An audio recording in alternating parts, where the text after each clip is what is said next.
Hello students, मैं सत्येंद्र शर्मा और आज की वीडियो में हम लोग द्विघात समीकरण के मूल या हल सॉल्यूशन ज्ञात करने का एक द्विघाती सूत्र होता है या क्वाड्रेटिक फार्मूला जिसको हम कहते हैं सीधराचार्य सूत्र। उसको जो सीधराचार्य का सूत्र है वो क्या है उसको ड्राइव करेंगे, ठीक है ना। तो देखिए, जब भी कोई आपका क्वाड्रेटिक इक्वेशन होती है अर्थात आपका जो द्विघात समीकरण है, कोई भी द्विघात समीकरण ax² + bx + c इस प्रकार का होता है। एक चीज़ बता दूं, यहाँ पे मैं एक आपको प्रोसीजर बता रहा हूँ, ये इसका कोई प्रूफ नहीं है सीधराचार्य जी का। सीधराचार्य जी ने क्या कहा था कि जब भी आपको कोई क्वाड्रेटिक इक्वेशन मिले, वो भी ऐसी क्वाड्रेटिक इक्वेशन हो जिसके गुणनखंड नहीं हो पाते हों, तो हम कैसे उसे सॉल्व करते हैं। तो उसे सॉल्व करने का एक मेथड है जिसे हम परफेक्ट स्क्वायर बना के, पूर्ण वर्ग बनाकर, हम लोगों ने 9th में सीखा है कि पूर्ण वर्ग बनाकर हम गुणनखंड कैसे करते हैं। उसके सहायता से उन्होंने इस द्विघात समीकरण को हल किया, इससे एक फार्मूला ड्राइव किया। उस फार्मूले का नाम हमने दिया है क्वाड्रेटिक फार्मूला या द्विघाती सूत्र या श्रीधराचार्य सूत्र, ठीक है। तो क्या होता है, देखिए, पूर्ण वर्ग बनाकर करने के लिए उसकी हम लोग मेथड सीखते हैं। अगर ये हमारा कोई एक द्विघात समीकरण है ax² + bx + c, first of all पूर्ण वर्ग बनाने के लिए x² का जो भी गुणांक होता है उस गुणांक से, मतलब हम उसे बनाते हैं, अर्थात यहाँ पे जो भी गुणांक है, यहाँ पे गुणांक क्या है आपका a है, तो इस a से क्या करेंगे, हम इस पूरे को भाग दे देंगे। अब हम क्या करते हैं, तो वही लिखेंगे, दोनों पक्षों में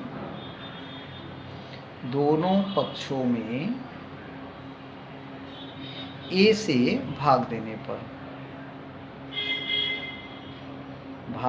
पर जब हमने इसे a से भाग दिया तो क्या आ जाएगा, देखिए, ये a से भाग दे रहा हूँ, तो आपके पास आएगा ax² / a + bx / a + c / a = 0।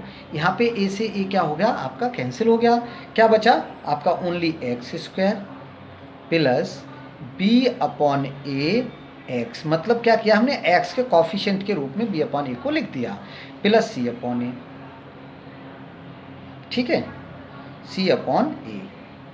अब देखिए, जब कभी भी आपको इस टाइप से एक क्वाड्रेटिक इक्वेशन मिले जिसके x² का जो कॉफिशिएंट है वो कितना हो, 1 हो, ठीक है, इसमें पूर्ण वर्ग कैसे बनाते हैं उसके लिए एक मेथड है, उसे आप लोग याद रखेंगे। क्या करते हैं, जो आपका x का कॉफिशिएंट है, यहाँ कितना हम देख रहे हैं, b / a, क्या है, x का coefficient means coefficient of middle term, जो मिडिल टर्म है मीन्स आपका x है, उसका जो कॉफिशिएंट है दैट इज, उसे आप लोग यहाँ लिख लेंगे, कितना है, b / a, यही है ना। इसका हाफ, मिडिल टर्म का मतलब मिडिल x के कॉफिशिएंट का हाफ का मतलब अपॉन में 2 कर देते हैं, तो b / 2a हो जाएगा। उसका स्क्वायर, फिर समझ लीजिए, अगर जब भी कोई आपके पास क्वाड्रेटिक इक्वेशन है उसको आप पूर्ण वर्ग बनाना चाहते हैं, तो जो x की गुणा में लिखा है इसके गुणांक के आधे का वर्ग जोड़ते और घटाते हैं, ठीक है। अब हम यहाँ क्या लिखेंगे, अब b /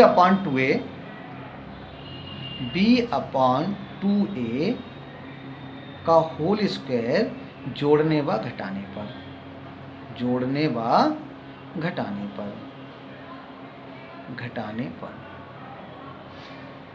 अब इसे देखिए, ये आपका हो गया था x² + b / ax, इसमें हमने प्लस कर दिया क्या, b / 2a whole square, right.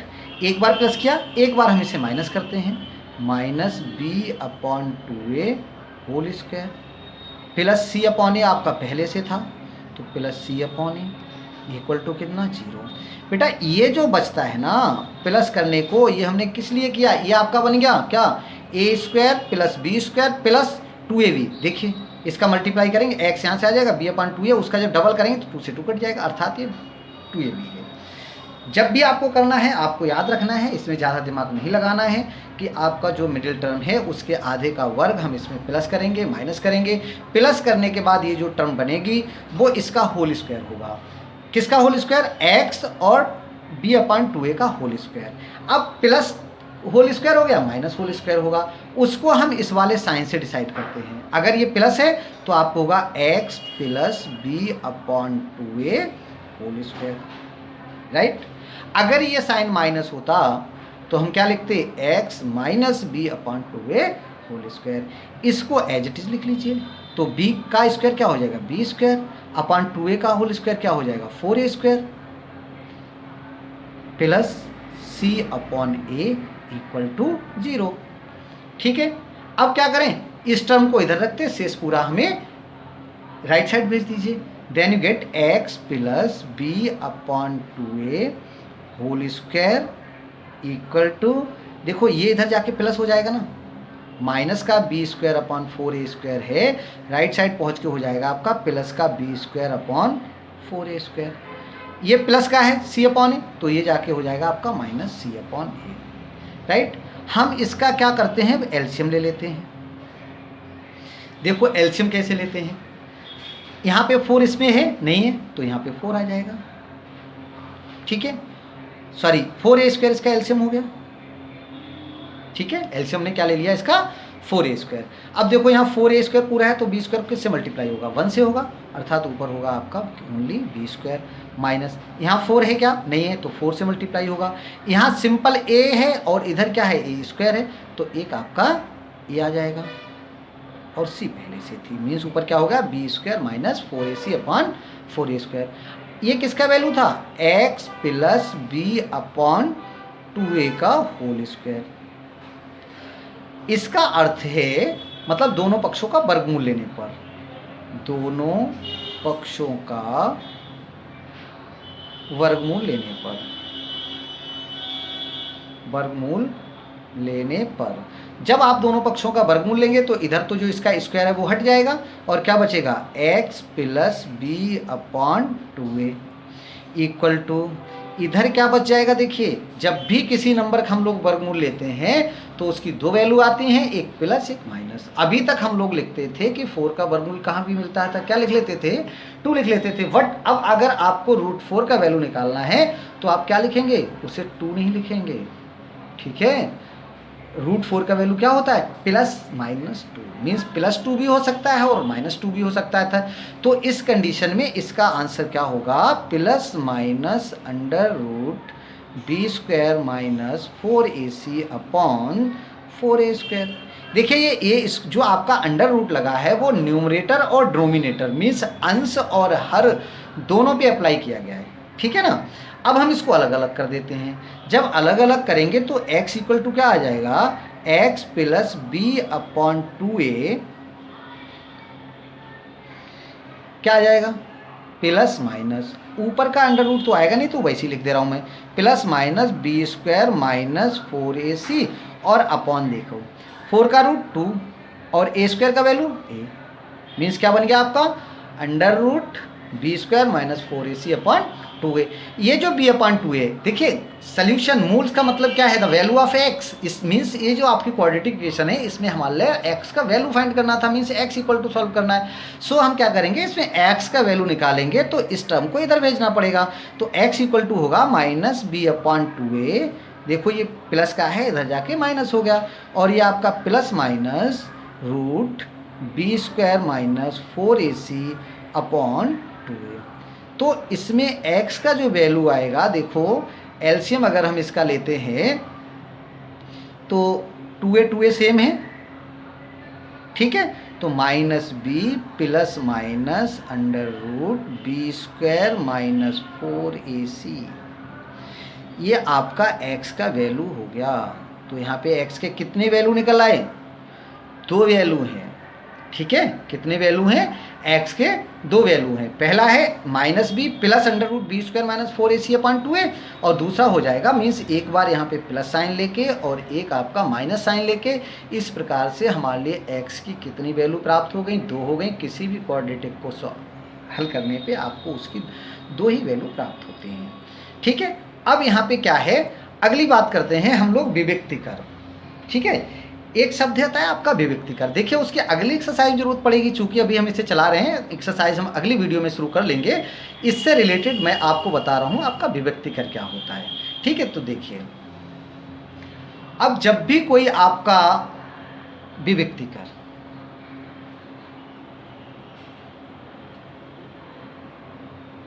विविक्तिकर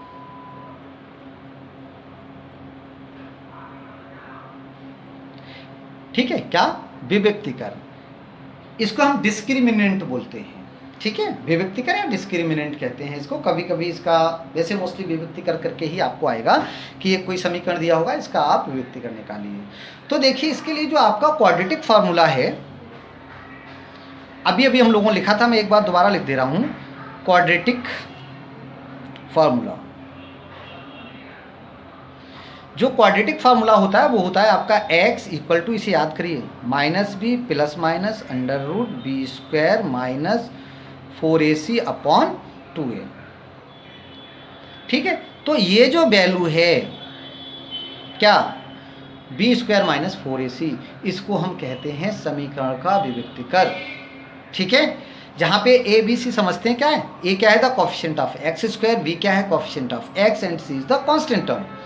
तो आपका ए बी सी की जब वैल्यू मालूम होंगी और उसकी विभक्तिकर निकलवाने कहा जाएगा, तो विभक्तिकर का मतलब होता है हम डिस्क्रिमिनेंट, इसे हम कैपिटल डी से रिप्रेजेंट करते हैं, and the value of capital D is equal to root B square minus 4ac, sorry the value of D equal to होता है बी स्क्वायर माइनस 4ac। ठीक है, मीन्स डिस्क्रिमिनेंट आपका क्या होता है, बी स्क्वायर माइनस 4ac। ये term आपका जो डी होता है वो ऑलवेज अंडर रूट में होता है, फिलहाल उसको हम आगे चर्चा करेंगे अभी। तो आप जब भी आपसे अगर डिस्क्रिमिनेंट निकलवाने को कहेगा तो आपको क्या निकालना है, D equal to B square minus 4ac। जब हम डिस्क्रिमिनेंट निकाल लेते हैं, कोई भी एक क्वेश्चन है उसका हमने डिस्क्रिमिनेंट निकाल लिया, तो उस समीकरण के जो रूट्स होंगे, ठीक है, उस समीकरण के जो मूल होंगे उनकी नेचर क्या होगी, प्रकृति क्या होगी, वो हम उसके डिस्क्रिमिनेंट से ही ज्ञात कर पाते हैं। तो आगे अब हम लोग बात करते हैं मूलों की प्रकृति। बहुत इंपॉर्टेंट चीज है, इसे ध्यान से सुनना। मूलों की प्रकृति, नेचर ऑफ रूट्स। ठीक है ना, नेचर ऑफ रूट्स, ये नेचर ऑफ रूट्स क्या होता है इसे समझ लीजिए। देखिए नेचर ऑफ रूट्स की मैं अगर बात बताऊं, जैसे वास्तविक हैं, वास्तविक नहीं हैं, बराबर हैं या अलग अलग हैं, ठीक है ना, परमेय मतलब आपका जो रैशनल है या इरेशनल है, मतलब परमेय हैं या अपरमेय हैं, इन सारे के सारे रूट्स को हम इस डिस्क्रिमिनेंट की सहायता से बता सकते हैं। कैसे, देखिए पहली कंडीशन है नंबर 1, ये जो आप इसकी वैल्यू निकालेंगे, मीन्स जो आप डिस्क्रिमिनेंट निकालेंगे, ये डिस्क्रिमिनेंट की 3 कंडीशंस हो सकती हैं। जो भी आपने डिस्क्रिमिनेंट निकाला है इसकी 3 कंडीशंस हो सकती हैं। सबसे पहली कंडीशन है, यदि बी स्क्वायर माइनस 4ac आपने निकाला and the value of B square minus 4ac is 0। ठीक है, मतलब अगर बी स्क्वायर माइनस 4ac की वैल्यू 0 आ जाए तो क्या होगा। तो यहां जरा देखिए, ये वैल्यू है, ये बी स्क्वायर माइनस 4ac की वैल्यू जो रूट में है, अगर ये 0 हो जाए मीन्स ये पूरी टर्म 0 होगी, तो x के कितने वैल्यू आएंगे, केवल एक वैल्यू आएगी, माइनस बी अपॉन 2a। हमें बताया ना क्वाड्रेटिक के 2 होते हैं, तो इसमें वैल्यू तो 2 होंगी, but in this condition if B square minus 4ac equal to 0 then the value of x will be minus B upon 2, means both value of x will be equal. Clear हुआ ना, ठीक है। वही हमें यहाँ लिखना है कि यदि B square minus 4ac equal to 0, तो समीकरण के मूल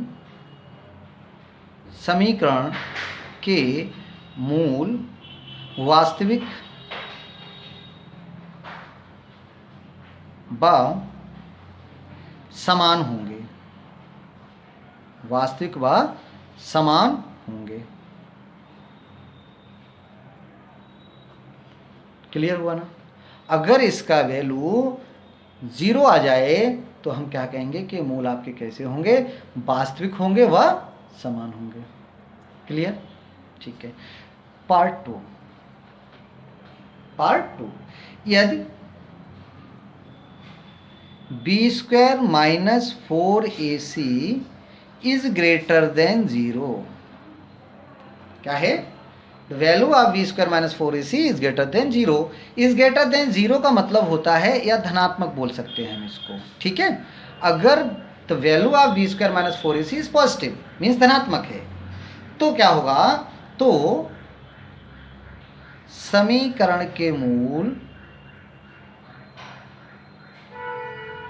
वास्तविक तो होंगे, वास्तविक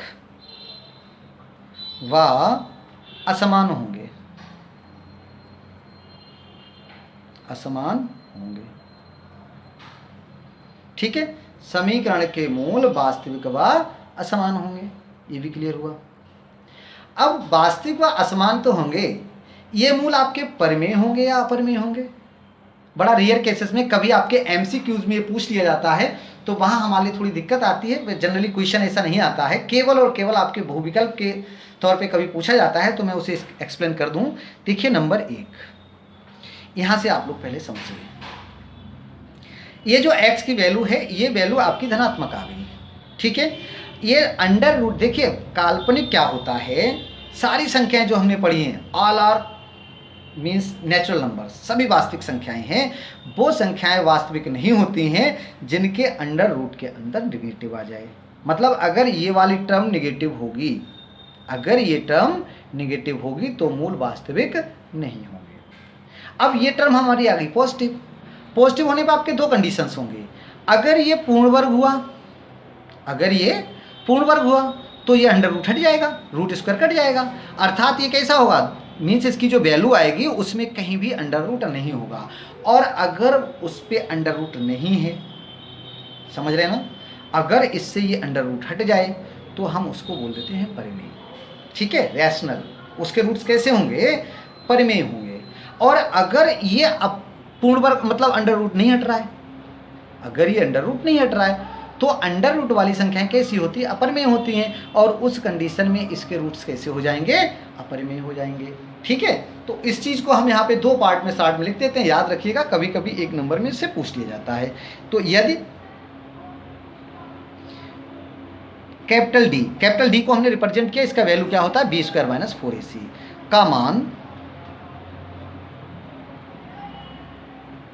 मान पूर्ण वर्ग है, पूर्ण वर्ग संख्या है, तो समीकरण के मूल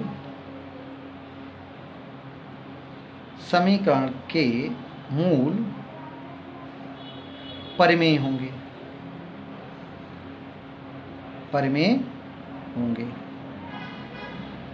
अभी बताया था, क्लियर हो रहा होगा। क्योंकि जब पूर्ण वर्ग होगा, पूर्ण वर्ग अंडर रूट से कट जाएगा और वो एक संख्या बचेगी जो कि परिमेय संख्या होती है। नंबर 2, यदि कैपिटल डी का मान पूर्ण वर्ग नहीं है, पूर्ण वर्ग नहीं है, तो समीकरण के मूल अपरिमेय होंगे,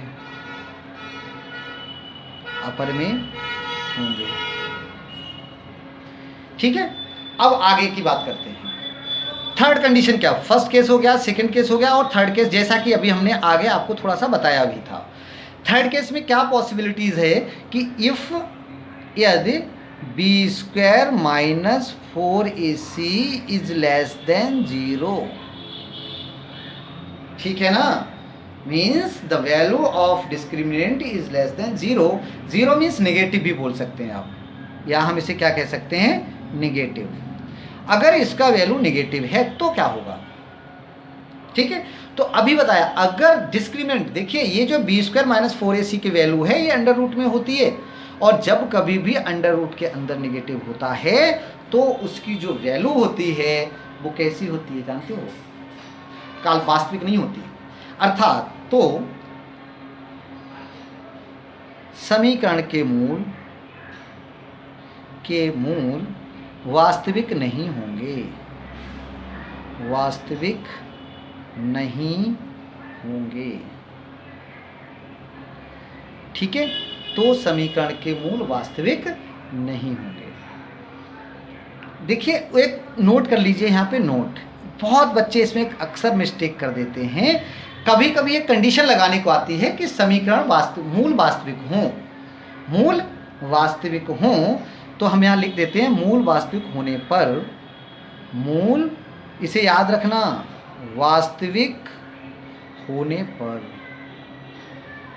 ये नोट पॉइंट लिखा रहा हूं खाली, मूल वास्तविक होने पर। मूल वास्तविक होने की कंडीशन क्या है, देखिए दो कंडीशन है जिसमें मूल वास्तविक होते हैं।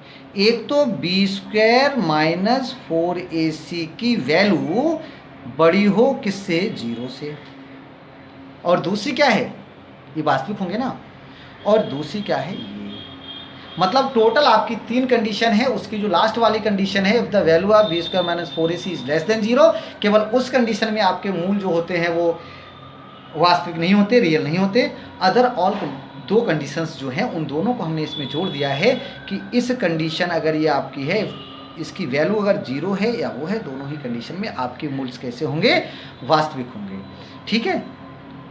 ठीक है, अब बच्चों इसमें इस वीडियो चूंकि आपकी बहुत बड़ी हो चुकी है इसलिए मैं इसे यहाँ पे रोकता हूँ, और आगे जो हमारी एक्सरसाइज हैं इसमें हमारी 2 एक्सरसाइज हो गई, 4.3 एंड 4.4। इनके क्वेश्चंस जो हैं वो हम नेक्स्ट वीडियो में सॉल्व करेंगे। Thank you.